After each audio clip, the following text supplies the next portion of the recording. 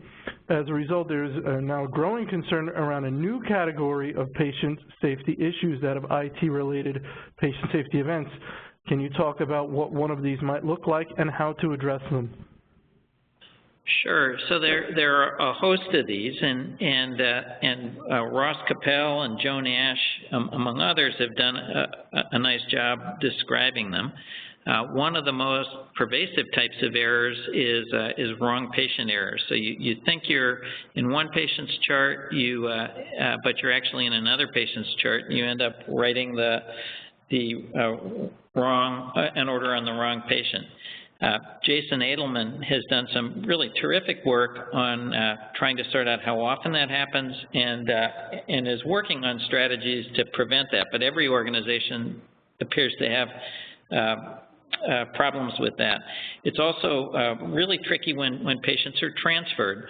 A host of problems come up then. And I'll just give you one other example. When we first brought up computer order entry, we made it very easy for providers to order large doses of potassium, doses that would even potentially be lethal. Nurses knew that they shouldn't give doses that were that big, but we had a lot of orders on the books that could potentially have been a big problem. And I think the key thing is that you need to catalog these, because you can't possibly anticipate them all, and then go through and work to systematically prevent them. Very good. Liz?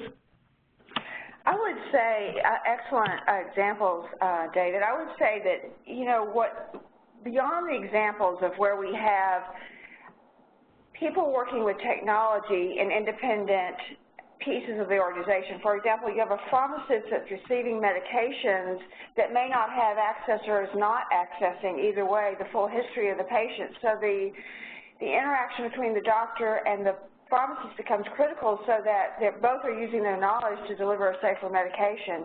I think when I really think about it, though, I really think about that we really need to think about it as partially the technology, but equally as important, the people and process, and those are words we coin often. But the reality of it is, while technology is certainly an enabler to help us do things better, if we don't have an environment that invites people to be very transparent about what's going on, to ask questions, and to not be penalized in some way for pointing out problems, then we're not going to succeed in resolving the issue. And I think, there's a difference between safe health IT, which is really about addressing safety concerns specific to the technology. Is the hardware working? Is the software free of problems? And then the safe use of it, which is really what David was talking about earlier, which is where you have computerized provider order entry and you have clinical decision support, so that we're taking advantage of that, and we really have workflows that are based on it. And then finally, using technology, which is what David just talked about, which is using the technology to alert us and to really make sure that we're monitoring patients and becoming more and more proactive in preventing safety events before they ever happen. I mean, that's where we're working hard, and I know that's where all of us are working hard. Russ, any comments? Well, I think there's so many issues that can be related now to, and they really do identify even previous manual workflow issues that are there. But when you're on the front lines like I used to be, and both of our other panelists are on a daily basis now, you become very highly aware of all the issues that are occurring, and some of them are quite tragic. And some of them are very complex, and you wonder how you work through all the workflows of these issues that occur. We had a patient when we were in Colorado. She just happened to have 3 physicians whose name was K. Hayes. All 3 physicians worked in this health system. All 3 were named K. Hayes. One was a radiologist, I believe one was an OB-GYN, and one was a cardiologist. She came in for her annual mammography. What happened? the results came back, and instead of being filed back to the OB-GYN, they were filed to the cardiologist. Person was just doing that normal computer work, filing it to results to where they needed to go. A year later, she was scheduled for her mammography again, and she said, well, I never even heard from last year. And they finally found where they were misfiled, and as it turns out, yes, she had breast cancer, and nothing happened for a year. And she ended up with multi-stage cancer. And so it's just such a simple example, but it tells you how quickly in a world of automation we can become numb to thinking all this works perfectly, and that there are ways that we need to continue to improve manual process, human procedure, along with capitalizing on this technology in such a way that we can reduce these errors. Joint Commission comes out with their top list now, and it used to be their top 10 list. Now it's their top 10 of PowerPoint slide pages of all the issues that we need to be highly aware of in this new world of automation, electronic feeds, and advanced medical records to make sure we're not creating new ways of having problems. Very good. All right, we're going to take a look at our poll results, and we're going to share those. So we see, and David, I'd like your reaction to this, what you think of these numbers. 59% say they have witnessed or are personally aware of an IT-related adverse patient safety event. 41% say they are not. How do those numbers strike you? Well, I'm surprised that the proportion is not higher. Maybe it's because this is the world that I live in, but I know of hundreds of these. Liz, does it seem like that yes number should be higher? It does. I agree with David, and I do think it depends on what the audience is composed of. If you work in direct patient care, unfortunately, it's very unlikely in your career that you will not witness an error. It is what it is, and so that's why we're working so hard to decrease those frequency of events. Very good. Very good. All right, Russ, let's start with you on this one. Talk about the issue of over-alerting or alert fatigue. And this could take the form of frustrating doctors who are trying to put in orders and are getting alerts that they feel are unnecessary or don't make sense, or frustrating patients and nurses by constant alarming. So you've got different types of alerts in this question. So what are your thoughts on that? Yeah, it's interesting, and I'll give you a little bit of funny story. As one of my previous positions, I was CEO of a large medical group in Colorado, and we turned on all this wonderful electronic alerting for our physicians. And of course, we thought we were going to make their jobs so much easier. But what we really found out was the computer was dinging about every 3 seconds with something going on, which a vast majority was very much just common sense. You might want to know this kind of stuff. And the real hard part here is understanding how to balance it. And one of the physicians, who was not always the most tactful of individuals, came up to me and kind of thumped me in the forehead and said, Russ, that hurt, right? I go, yeah, you got my attention. He goes, what if I just did that every 3 seconds for every minute you're awake? He goes, because that's the world of alerting we're living in right now. He goes, eventually, one, you'd either want to just shut me off and get rid of me, or you become so numb to it that you wouldn't even care anymore.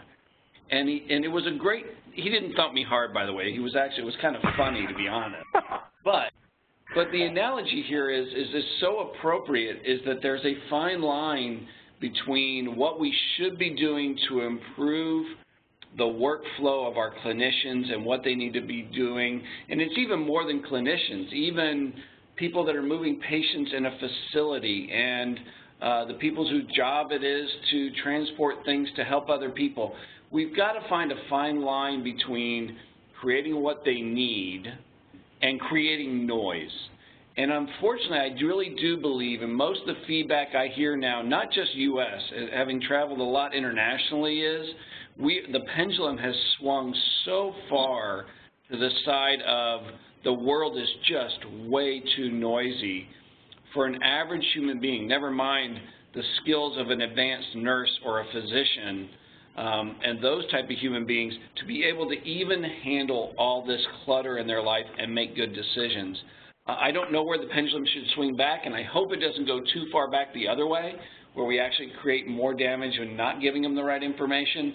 But I think we've got to do a lot of social, behavioral, workplace engineering to help the caregivers in this country and everywhere maximize their skills and their ability to do their job really well.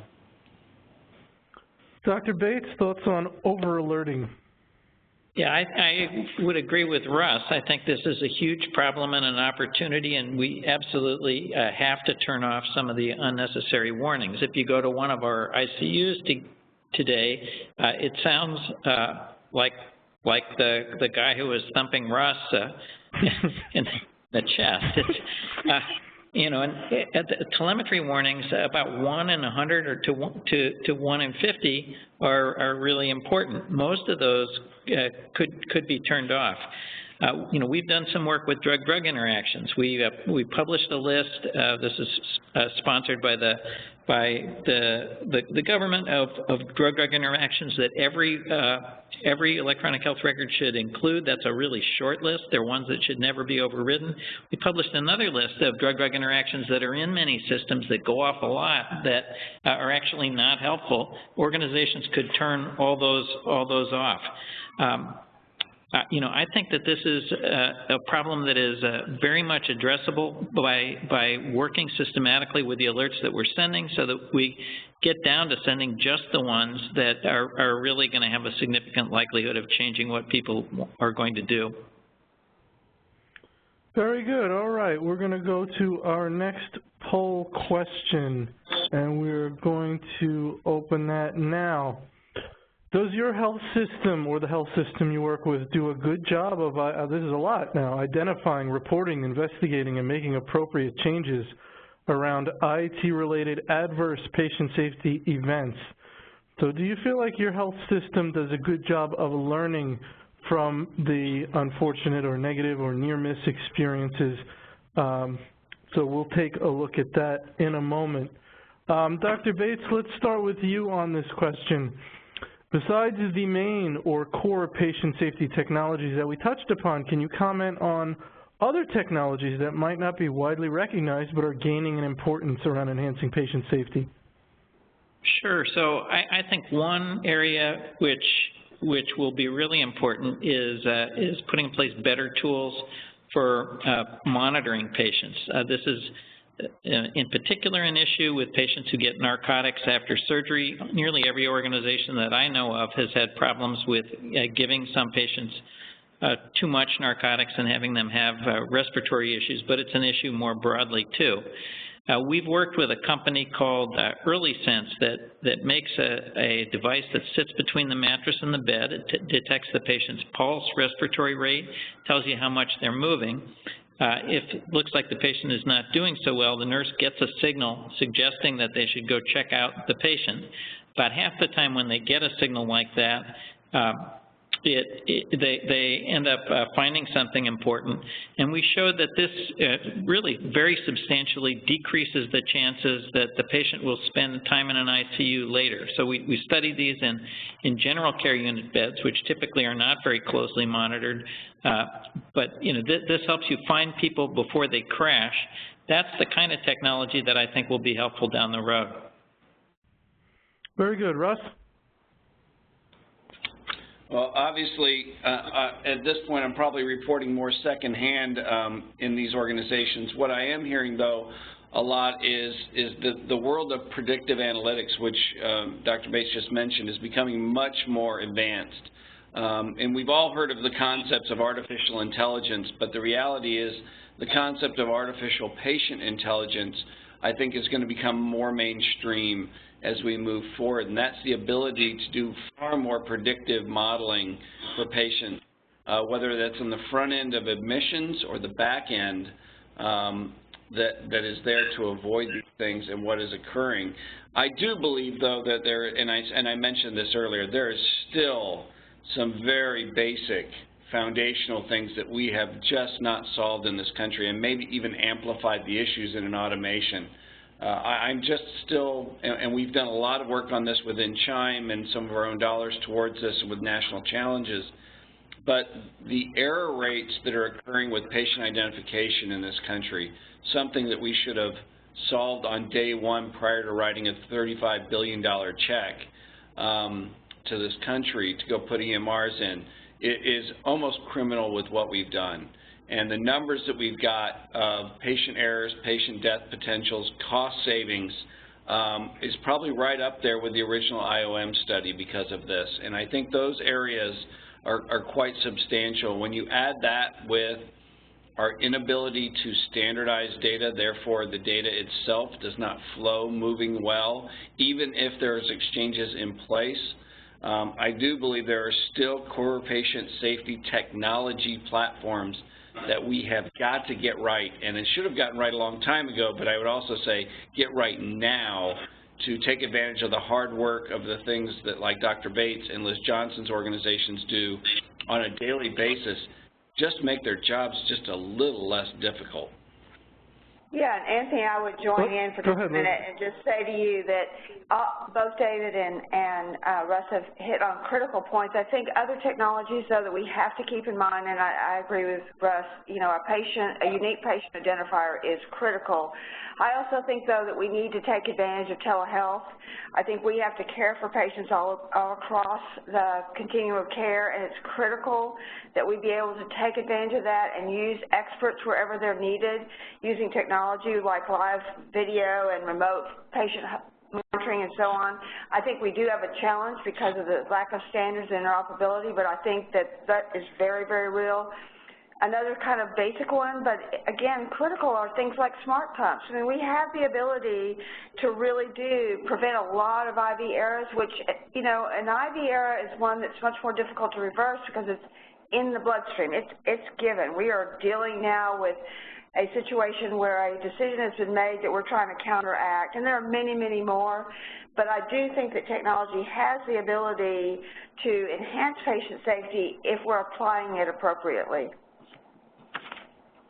Excellent. Thank you, Liz. Okay, we're going to take a look at our poll results. And we see that 74% feel like, yes, their health system is doing a good job, and 26% feel like their health system is not. Liz, that sounds encouraging. I don't know, that 74 sounds like a decent number. They feel like they're doing a good job, or does that strike you as high or low?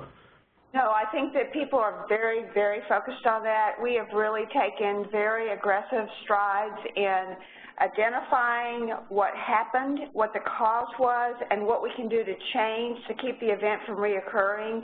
I think that it is core to the delivery of care now, so I'm not surprised at the numbers at all. Okay, very good. Let's get to our next question. And Liz, let's stick with you on this one. What patient safety initiatives are you currently monitoring, and can you elaborate on the technologies that you're using to track them? Absolutely. So many. We actually took our meaningful use dashboard and the concept of being able to report across the enterprise of Tenet things that are going on. And so we're looking at many, many activities. Clear examples are where we have duplicate lab tests, and what we found out is that by alerting and avoiding that extra stick for the patient where they draw the blood, we've avoided over 3 million times, you know, an extra lab test. We have, same with radiology tests, same thing of alerting and not, you know, as we've got more and more awareness around not exposing patients to unnecessary radiology, we've been able to have a big impact there.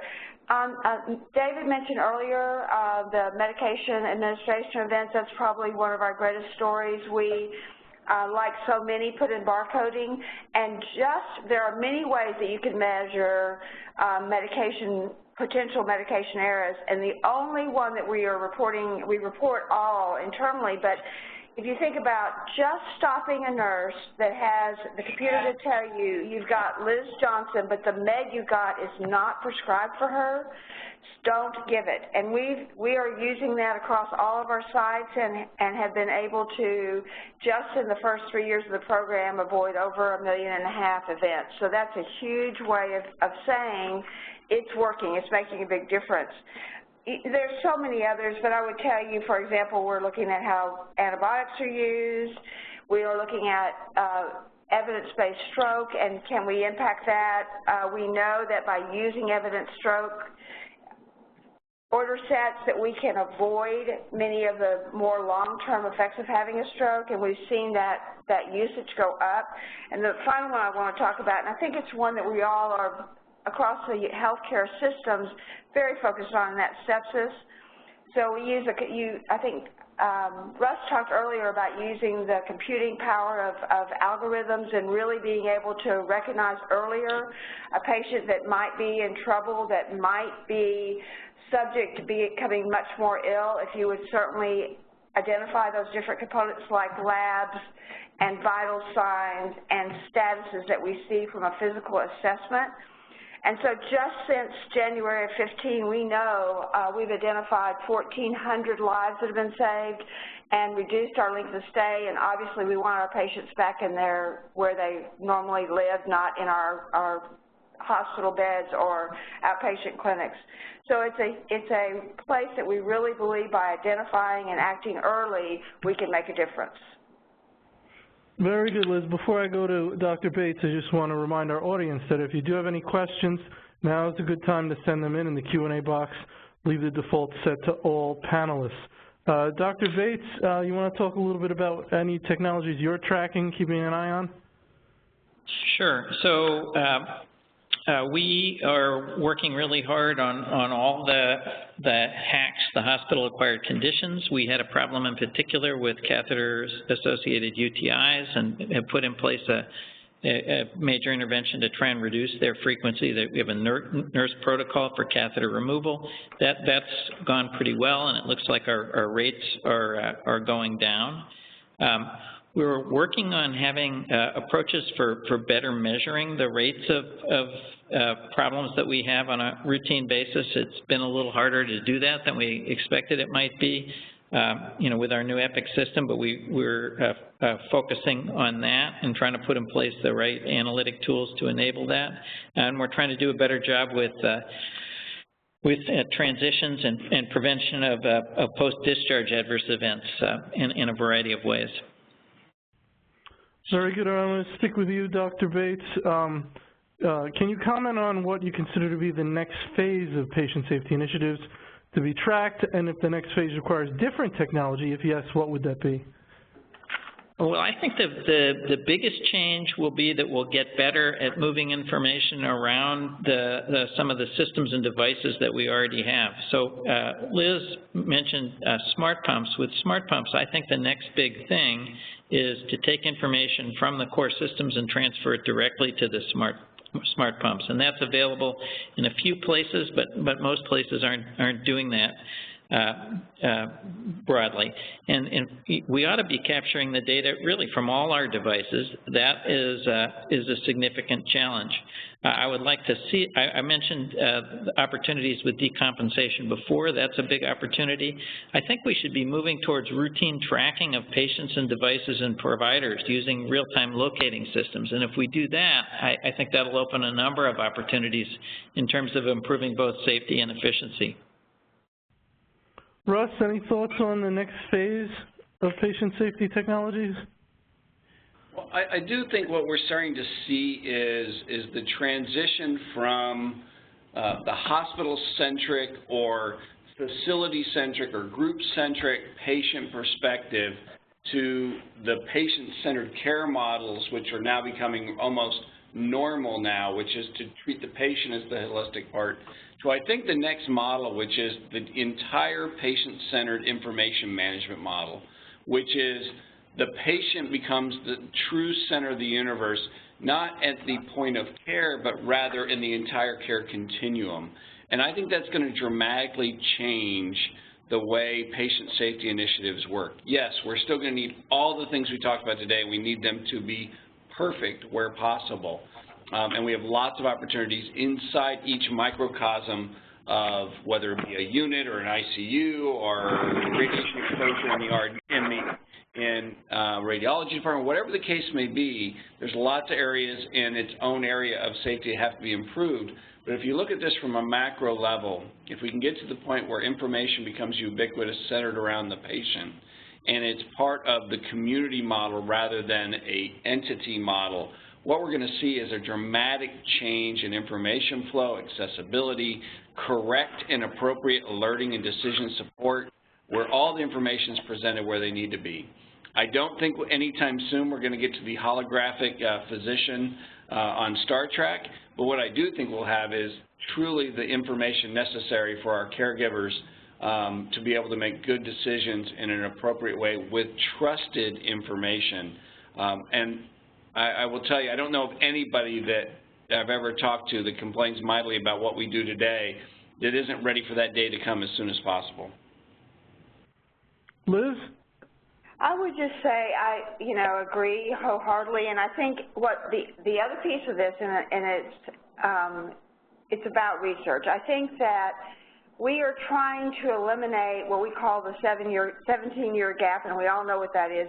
It gets published in, the Journal of American Medical Association, and 17 years later it's at the bedside. And we've got to be faster and better than that.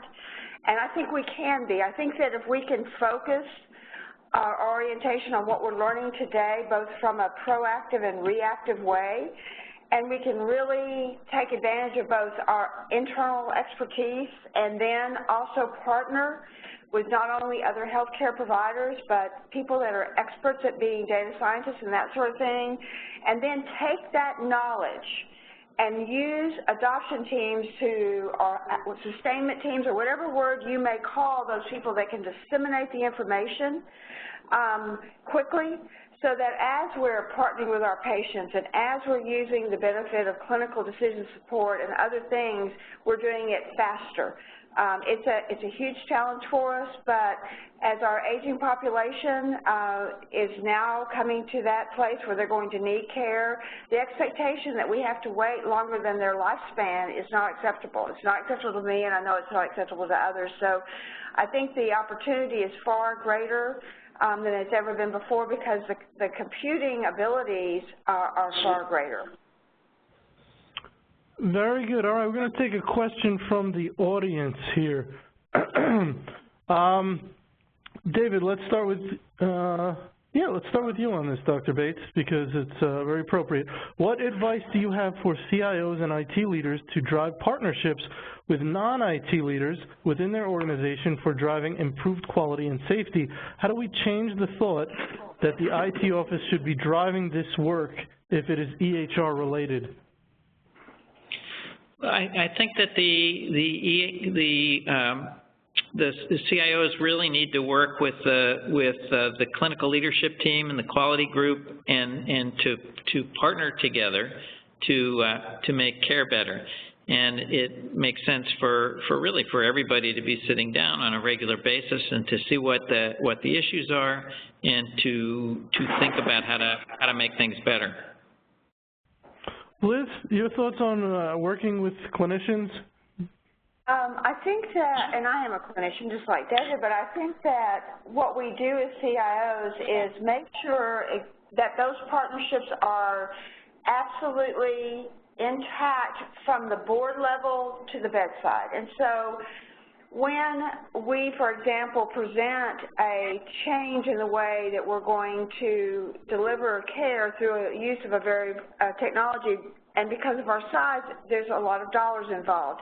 There is nothing more powerful than taking a clinician and even a patient with you to explain the why is this important, how could it change lives, and why would it make a difference in the way our patients are cared for in the future. I think, going back to Russ's comments and something we're both, and I think all of us are very passionate about, is at some point in the future, and we hope the very near future, there's going to be a solution to be able to identify patients effectively and appropriately and correctly. And when a patient tells their story about the impact it had on them personally or their family because an inappropriate identification was made, there is nothing more powerful. And when the clinician is there to tell how it happened that they made the decisions they made because the patient was misidentified, there's nothing I can do as a CIO that's any more powerful than letting those two people speak for the care that they render and the care that they receive. Very good. And let's touch on that. Let's go to you, Russ, for this next question from the audience. I know it's near and dear to your heart and the work at CHIME. If you look at patient identification errors, countries that have a universal medical ID system do significantly better than we do. How do we get the national conversation to recognize this and decrease patient ID errors? Well, the good news is people are finally listening on this. So when we started this campaign for CHIME about 3 years ago, we were actually even called a few names and told we were crazy to even think to take this on, especially from a political awareness. What we've actually seen is, even as of recently, legislation put in place to remove some of the barriers for HHS to even be able to partner with others, including the initiatives we're doing here in CHIME, to be able to accelerate this process. And part of it is traditional government, in particular DC bureaucracy, that we've got to work through. And that is fighting on the street, fighting on the Hill, fighting in the agencies to even make awareness occur that this is there. A vast majority of the offices we visited on the Hill, both congressional and senatorial, were not even aware that they pass every year in the omnibus bill the prohibition for HHS to participate in national identification, whether it be improvement or adoption. When we mentioned this to them, they usually turn around to their staffers and say, is that true? And they usually say yes. They're not even aware. It just goes year after year since '99. So I think part of this is we've got to fight the fight to improve the process in Washington. It was a much different era in '99 when we were not in an electronic environment. And now that we are in a place where everything is just about digitized, we've got to get to a solution on this. With that also being said, we don't necessarily need a government fix to the problem, but rather a government adoption possibly to a universal private sector solution, which is, with the credit of Liz and several of our other board members, most of our other board members that are currently on, some have left since then, they made it very clear by putting up to $1 million of our own money on the line of our association that we must solve this problem, not just create awareness, but rather it is time to solve this problem once and for all. And I think part of it is you've got to put your shoe leather on the ground and you've got to start yelling from as large a soapbox as you can, but also start being willing to do the hard work, which credit to our members and to our organization and to several others that have partnered with us on this. We believe we are not that far away from fixing this. Very good. We're going to sneak one more audience question in here before we go. Let's go to you, Dr. Bates. Do predictive analytics play a role in the future of patient safety, and if so, how? I think that they'll play a huge role in patient safety, and they'll help us basically identify patients who are likely to suffer a variety of adverse events and intervene earlier. Examples include adverse drug events, patients who are likely to become septic, patients who are likely to develop renal failure. We ought to be able to, using real-time data, predict who's going to have those problems, intervene earlier, and decrease their frequency. All right, very good. That's about all we had time for today. When you close out your WebEx window, you're going to be taken to a post-event survey. It'll take you about 30 seconds to complete. We'd appreciate it if you do that. I want to thank our panel very much, Russ Branzell, Liz Johnson, and Dr. David Bates for joining us today and discussing some of the issues, these important issues. You'll receive an email when our archive recording has been posted to our YouTube channel, usually within 1 or 2 business days. For those of you who hold the CHIME CHCIO certification, attending our webinars gets you 1 CEU. So let CHIME know you were here, and if you've asked us to do so, we will. To produce a webinar panel discussion on a topic of your choice, you can contact Nancy Wilcox, and if you need a certificate of attendance for another CEU program, you can use the final slide in this deck. And of course, you can go to our website to see our upcoming schedule of events. So once again, I want to thank our panelists, our audience, and everybody have a wonderful day. Thank you.